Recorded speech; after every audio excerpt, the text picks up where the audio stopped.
धात्रे नमः। सर्वदेष्टां धात्रे नमः। ओम जगदाधार ओम जगदाधार सर्वदेष्टां धात्रे नमः। सर्वदेष्टां धात्रे नमः। ओम जगदाधार ओम जगदाधार सर्वदेष्टां धात्रे नमः। सर्वदेष्टां धात्रे नमः। सच्चिदानंद भगवान की जय। सत्य सनातन धर्म की जय। सतगुरुदेव भगवान की जय। ईशावास्य उपनिषद का 17वां सूत्र है।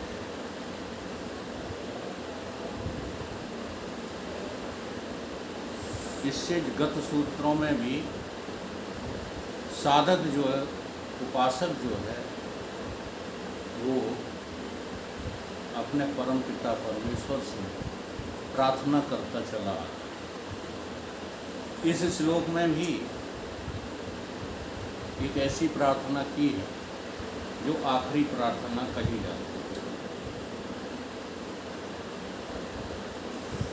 साधक कह रहा है, वायु अनिलम अमृतम यथा इदम भस्मांत शरीरम ओम कृतो स्मर कृता स्मर कृतो स्मर कृता स्मर। अब मेरा प्राण सर्वात्मक वायु रूप सूत्रात्मा को प्राप्त हो। प्रार्थना कर रहा है। जिन प्राणों की हमको चिंता रहती है, ये महाप्राण में विलय हो जाएं। ये परमात्मा, ये मेरे प्राण महाप्राण में विलय हो जाएं और ये शरीर भस्म शेष हो जाए, यानी कि ये जो समष्टि पृथ्वी है उसमें मिल जाए। स्मरण कहा है, स्मरण स्मरण में आना है तो यार जल्दी आगे बढ़ जाते हो। अभी एक लाइन का अर्थ किया नहीं, दूसरी का पूछने लगे। अभी तो कोई समाप्त तो नहीं हो गया। स्मरण का मतलब है स्मरण। हे प्रभु, मेरा स्मरण माने मेरा ध्यान रखना। परमात्मा से कहते हैं कि हाँ। वो परमात्मा ही मेरा ध्यान रख सकता है और संसार में तुम्हारा कोई ध्यान रख नहीं सकता। वासना चाहिए इतनी पालेगा। तो यहाँ उपासक साधक यही कह रहा है कि मेरा शरीर तो भस्म हो जाए और प्राण में मिल जाए। तो मेरे जो संकल्प आत्मक मनीराम हैं, संकल्प विकल्पों का खजाना क्या है? मन है।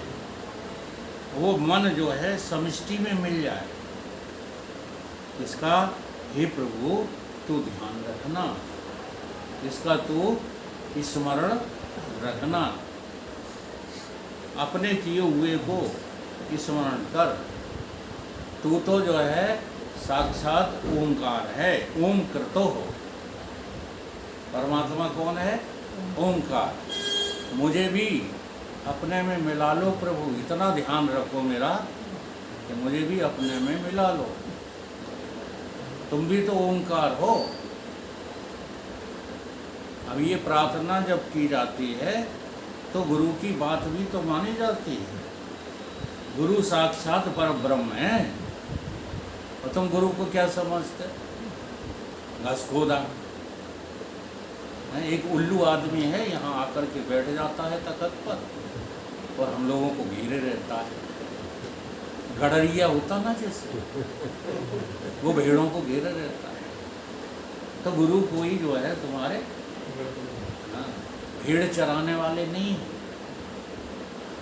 अगर उस दृष्टि से नहीं देख पा रहे हो तो तुम हमारे द्वारा कुछ समझ नहीं पाओगे। मैं रोज कहता हूँ इस बात। तो उस गुरु से समझो जो तुम्हें परमात्मा दिखाई देने लगा हो। और एक गुरु को हम जानते हैं जो परमात्मा दिखाई देता है किसको? अज्ञानियों को। बुरा नहीं मानना, वो है तुम्हारी खुद की पत्नी। जी हाँ, उससे बड़ा तुम्हारा गुरु कोई है नहीं। मैं उस काल की बात कर रहा हूँ जिस काल में हाँ ये शरीर भी इन्हीं बातों का गुलाम था। ठीक है, तो गुरु तो कहीं ना कहीं स्वीकार करना पड़ेगा। अब संसार के गुरु को गुरु माने बैठे हो तो फिर सच्चे गुरु तुम्हें लगेंगे। एक बार संसारियों को गुरु मानना बंद करो तो सच्चे गुरु की तुम्हें जरूरत पड़ जाएगी। वो है नहीं, अलग अलग हैं। ये तो मैंने कॉमन बात बता दी, पत्नी गुरु हैं, बाल बच्चे सालिग्राम, पत्नी मेरी गुरु, और क्या क्या है, पूजा किसकी करो। तो ये सब भावनाएं छोड़ना पड़ेगी। तो गुरु ओंकार स्वरूप है। हे परमात्मन, तुम्हारा स्वरूप क्या है? ओंकार स्वरूप। मेरा भी स्वरूप जो है उसी में मिल जाए। अब ये प्रार्थना है, ये कोई बोध काल नहीं है, ये उपासक की इतनी गहरी प्रार्थना होना चाहिए। ओंकार स्वरूप कैसे है भगवान का?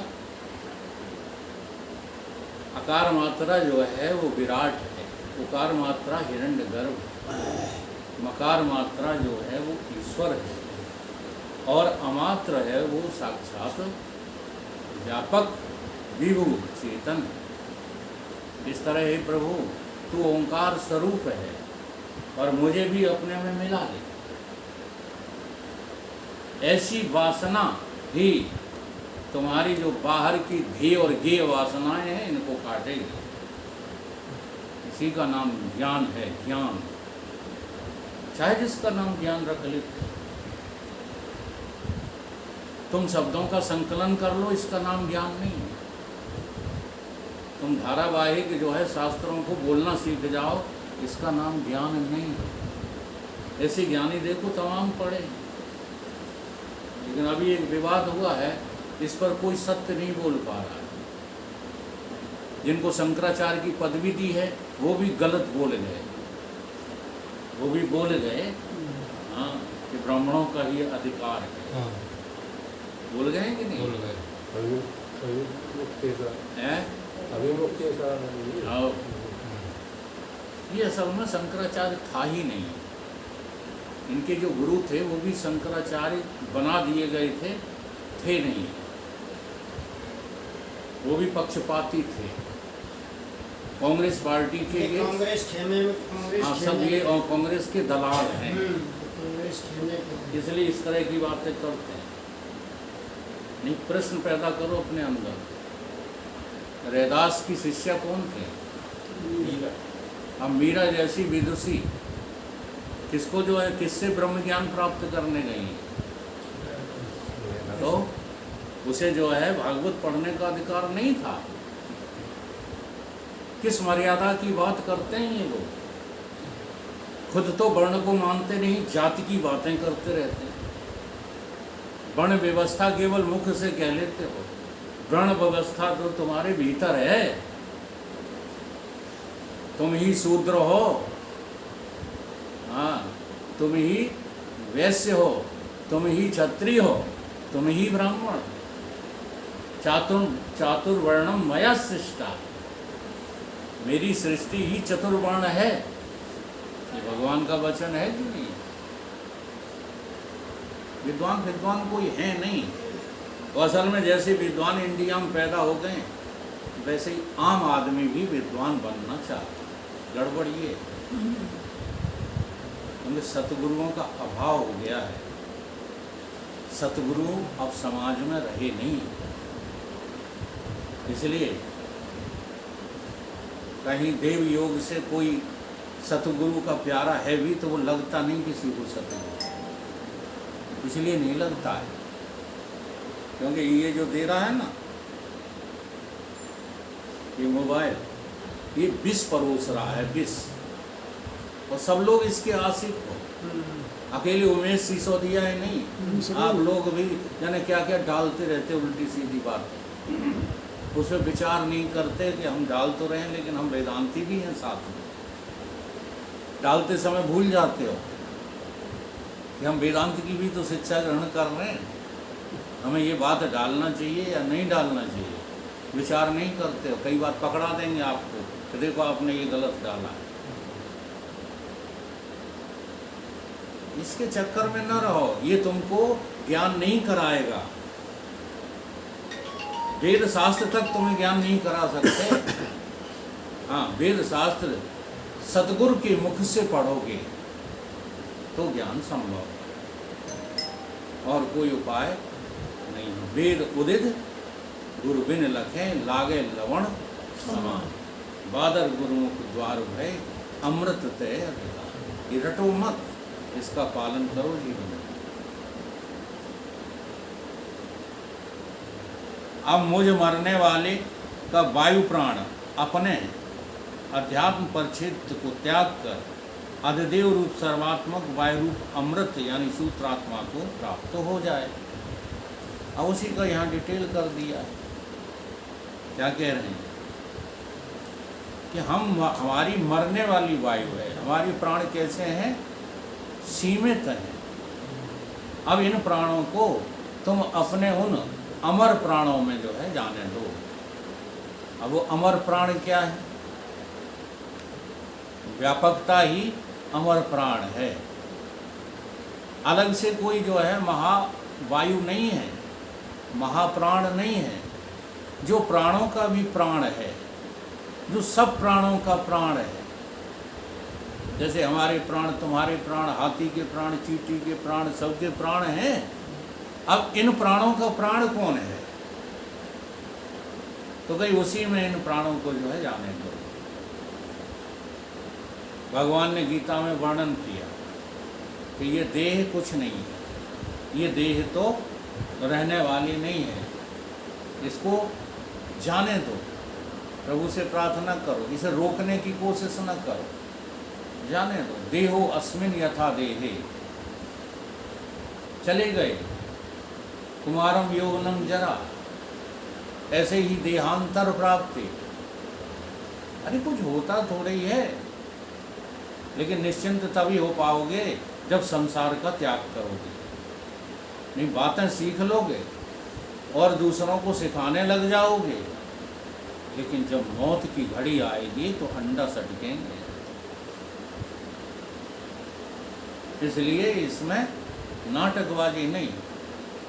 पहली साधना है प्यारे, संसार 60 वर्ष का शरीर हो गया है, अब घर गृहस्थी का त्याग कर दो। ये पहली साधना है। अगर ये स्वीकार नहीं कर रहे हो तो बाकी बातें बेईमानी हैं।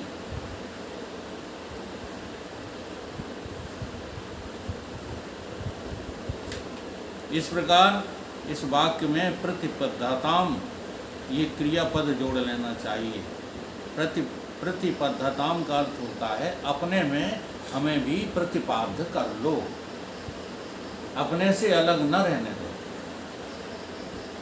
यहाँ ये समझना चाहिए कि ज्ञान और कर्म के संस्कारों से युक्त ये लिंग देह उत्क्रमण करे। अब देखो यहाँ भी ज्ञान आया। हमारा जो सूक्ष्म शरीर है वो काय से, ज्ञान और कर्म से कैसा है, युक्त है। तो कौन से ज्ञान से, जिस पर अभी चर्चा हो रही थी। जी हाँ, ब्रह्म ज्ञान ये ज्ञान नहीं है। तुम्हारा अंतःकरण भी तो ज्ञानी है। तुम्हारे अंतःकरण में दुनिया भर का ज्ञान नहीं भरा है। इसलिए वेदांत की परिभाषा इसी ज्ञान को संबोधित करते हुए कही गई। जहाँ हो जाता है ज्ञान का अंत, उसको कहते हैं वेदांत। तो किस ज्ञान का अंत हो जाता है? जिसको तुम ज्ञान समझे बैठे हो, जिसको तुम ध्यान समझे बैठे हो। ये ज्ञान और ध्यान तुम्हारे अंतःकरण के विषय हैं।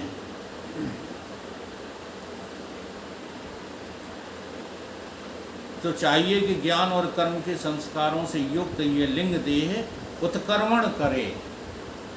क्या करे? उत्क्रांत कर जाए, अर्थात जो है इसको अपनी में न समझो।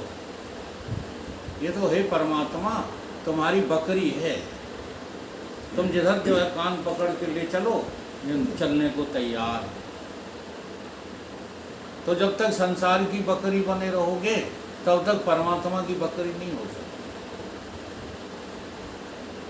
इसलिए सन्यास में ये नियम लागू होता है, जो यहाँ साधक प्रार्थना कर रहा है ना, कि सन्यास में लागू होती है। गुरु जी कहते हैं अब तुम्हारा परिवार मर गया। अब चूंकि समय नहीं है होता है गुरुओं के पास, इसलिए पूरी सन्यास की दीक्षा नहीं दे पाए, लेकिन शॉर्टकट में वो समझा सब देते हैं। बताओ, कहा गुरु ने कि नहीं कहा? परिवार मर गया, अब तुम्हारा परिवार रहा, घर तुम्हारा ईंट पत्थर का मिट गया, और तुम्हारा जो देह है, स्थूल देह, ये भी मर चुका है, इसको भी मरा समझना। इसलिए सन्यासी को लोग छूत का मानते हैं। वैष्णव संप्रदाय वाले सन्यासी को कैसा मानते हैं? छूत का मानते हैं। उनके छुआ हाथ का भोजन नहीं करते वैष्णव वाले। ये कहते हैं ये तो मुर्दा है, इसके गुरु ने इसको मार डाला है, अब इसके हाथ का छूना भी पाप है। तो ऐसा होता है सन्यासी, तो उत्क्रांत कर जाता है। यहाँ पर क्या लिखा है कि उत्क्रांतम स्थितम वापि भुंजानाम। अब देखो भगवान गीता में समझा रहे हैं कि उस तत्व को जानो, और जो नहीं जानते हैं वो विमूढ़ हैं, जो उत्क्रांत कर जाता है, जो तुम्हारी देह में स्थित है। जैसे अभी दामोदर जी ने प्रश्न किया, संसार के रहते हुए, अब संसार क्या है? नश्वर है कि शाश्वत है? देह तुम्हारा नश्वर है कि शाश्वत है? तो नश्वर चीज कहीं रहती है, इससे उत्क्रांत कर जाओ। यही है देह के रहते हुए देह न रहना। हाँ, बना रहे, दुनिया कहती रहे कि ये वही है, फलाने सिंह के लड़का, फलाने सिंह, फलाना। तुमको नहीं लगना चाहिए तो तुम जनक हो। समझ में आ रही बात? अगर तुम्हें लग रहा है कि नहीं, शरीर तो है, काम तो करना पड़ेगा, परिवार तो पालना पड़ेगा, यू आर नथिंग। कोई जनक फनक नहीं हो आप। समझो, सोचो। उत्क्रांतम स्थितम वापि भुंजाना व सर्व गुणान्वितम। तीनों गुण जो है तुमसे हैं, तुम गुणों से नहीं हो। कौन जानता है? जिसके पास गुरु की ज्ञान दृष्टि है। विमूढ़ा नानु पश्यन्ति, पश्यन्ति ज्ञान चक्षुष है। जिसके पास गुरुदेव की दिव्य दृष्टि है, वो इस खेल को समझ लेता है। क्योंकि श्रुति से मार्ग की याचना की गई है, तथा इस श्रुति के द्वारा, इस सूत्र के द्वारा ये वाला मार्ग जो है उपासक की जो है बुद्धि में आ गया है कि एक परमात्मा के अलावा और मुझे अपनी शरण में लेने वाला कोई नहीं है। अब उसी परमात्मा का साकार स्वरूप क्या है? सतगुरुदेव भगवान। तुम अपनी बुद्धि का समर्पण कर दो सतगुरु के सामने, तो देखो कितनी जल्दी तुम्हारा उद्धार होता है। तुम लिए फिरते हो अपनी बुद्धि अलग से, अरे कहाँ दे उन्हें, नाराज होने दो, जो कुछ कहें सब कहाँ दे, लेकिन क्या करो, कान दाब के रहो, अपने मन की करो। देखो यही चल रहा है कि नहीं चल रहा, बताओ। चल रहा है। जिस दिन छुट्टी हो जाती है कोई झगड़ने नहीं आता मेरे पास। अगर तुम गुरु स्वीकार कर चुके हो, बेचैनी है तुम्हें, तो फिर उस दिन क्या हो जाता है? ऐसे बालकों की तरह हो अभी, जैसे स्कूल के बच्चे होते हैं ना, बच्चों की हाँ मास्टर साहब ने छुट्टी कर दी। खुशी मनाओ। अब 2 दिन ही छुट्टी है तो मुंह नहीं देखेंगे मास्टर को। ऐसे नहीं होना चाहिए। वेदांत के विद्यार्थी को चैन नहीं पड़ता। कोई ना कोई प्रश्न, कोई ना कोई समस्या उसकी साधन काल में खड़ी रहती है। अगर नहा धो करके 10 मिनट भी आप ध्यान करते हो तो एक समस्या, एक प्रश्न खड़े हो जाते हैं। वो प्रश्न नहीं होते जो दूसरों को नीचा दिखाने के लिए किए जाए। जी हाँ, रामायण में ये प्रसंग बहुत अच्छे ढंग से की दिया गया। एक बार प्रभु सुख आसीना, लक्ष्मण बचन कहे छली। तो यहाँ प्रश्न किया साधकों ने, तो क्या लक्ष्मण जी भी छलयुक्त थे? क्या प्रश्न भी छलयुक्त होते हैं? तो गुरु जी कहते हैं बिल्कुल होते हैं। 4 प्रकार के प्रश्न होते हैं। दूसरों को नीचा दिखाने के लिए प्रश्न छलयुक्त है। अपनी विद्वता बघारने के लिए प्रश्न छलयुक्त है। मुझे भी कुछ आता है ऐसा सिद्ध करने के लिए प्रश्न छलयुक्त है। और हम ही अकेले जो है प्रश्न करना जानते हैं और कोई नहीं जानता, ये सोचकर करना प्रश्न छलयुक्त प्रश्न। तो प्रश्नों में यदि छल भरा हुआ है तो वो प्रश्न आपको जो है कल्याण की ओर नहीं ले जा सकता। इसलिए वहाँ ये चौपाई दी है कि लक्ष्मण जी छलहीन होकर के प्रश्न करें।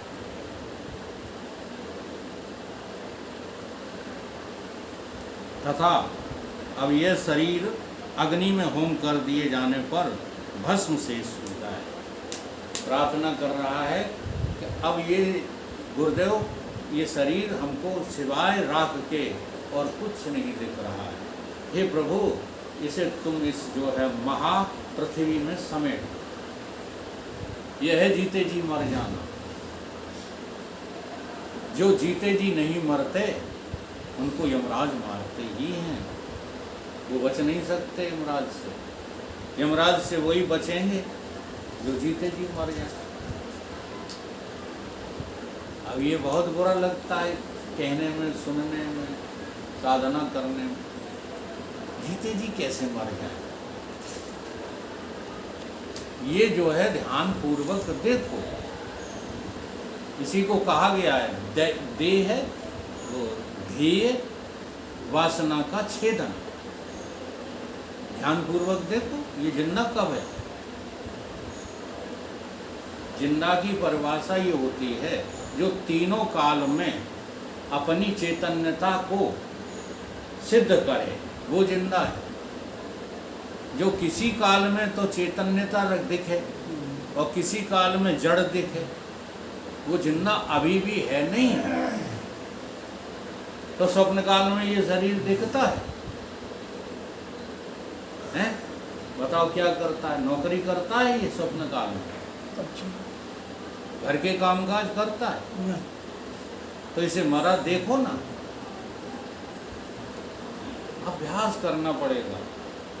अगर एक बार ये मरा दिख जाए, मरा मरा सबको कहे मरा न जाने को, एक बार ऐसे मरो कि फिर मरना ही ना। अब जो मर जाते हैं उन्हें बताओ ये बाहर की गेय वासना परेशान करेगी। बाहर है क्या जानने योग्य, तो तुम जानने में लगे पड़े। कहीं कोई घटना हो जाए भागते हो, चलो देखें आए क्या हुआ। अरे उस समय ख्याल आना चाहिए कि नहीं आना चाहिए कि हम साधना क्या कर रहे हैं। अरे जो कुछ हुआ होगा सब अनुभव ही हुआ होगा, है? हुआ तो आज तक कुछ है नहीं। ये गेह वासना है जो हमें संसार में कुछ हुआ सा लगता रहता है, ये गेह वासना है। ठीक है? और जो अपने भीतर हुआ सा लगता रहता है वो ध्येय वासना है। कुछ ना कुछ होता ही रहता है। ध्यान पे बैठोगे तो लाइटें चमकेंगी, कहीं बंदर दिखाई देंगे, कहीं हनुमान जी दिखाई देंगे। तो आज हमें साक्षात्कार हो गया। एक नई जो है खुरफुती छोड़ते रहते हैं लड़ने के लिए, विवाद करने के लिए। अब कहीं प्रेमानंद जी के पैर दबाए रही राधा, और ये किसी ने चित्र बना करके नकली और डाल दिया। हाँ, यही का कमाल है ना। अब डाल दिया, अब प्रेमानंद जी खिंचे खिंचे फिर रहे हैं। वैसे कोई बुरी बात नहीं है। जी हाँ, राधा कृष्ण ही हमारे पैर दबाते हैं और कोई नहीं दबाता। जैसे आपके पैरों में दर्द हो रहा है और आपका नाती या आपका लड़का अगर पैर दबाने लगे हैं, तो उसे प्रेरणा कहाँ से मिली? राधा कृष्ण से ही तो मिली। हाँ, अगर वो प्रेरणा न देते, अरे ऐसे बाप माताई तमाम पड़े हैं, सड़ने दो डालो, तो दबाएंगे वो पैर। अब वो आगे दबाने लगे हैं तो राधा ही कृष्ण तो हैं और हैं गोवे। तो ये तो तुम्हारी नजर है। अगर इस नजर से कह भी दिया होगा प्रेमानंद जी ने, तो कोई गलत बात थोड़ी कह दी। हमारे पांव तो हमारे प्रभु ही दबाएंगे, और कौन दबाएगा? जा पर कृपा राम की हुई, ता पर कृपा करे सब कोई, और जा को प्रवण दारुण दुख दे, ताकि मत पहले ही हर गई। यहाँ सब खेल ईश्वर का ही है, तुम्हारा है। तुम अपना माने बैठे हो, इसीलिए तुम जो है उल्लू हो। हाँ, इसीलिए उल्लू नाम है तुम्हारा। है? दिन में दिखता नहीं है। हाँ, दिन में दिखता नहीं है, रात को देखने लगता है।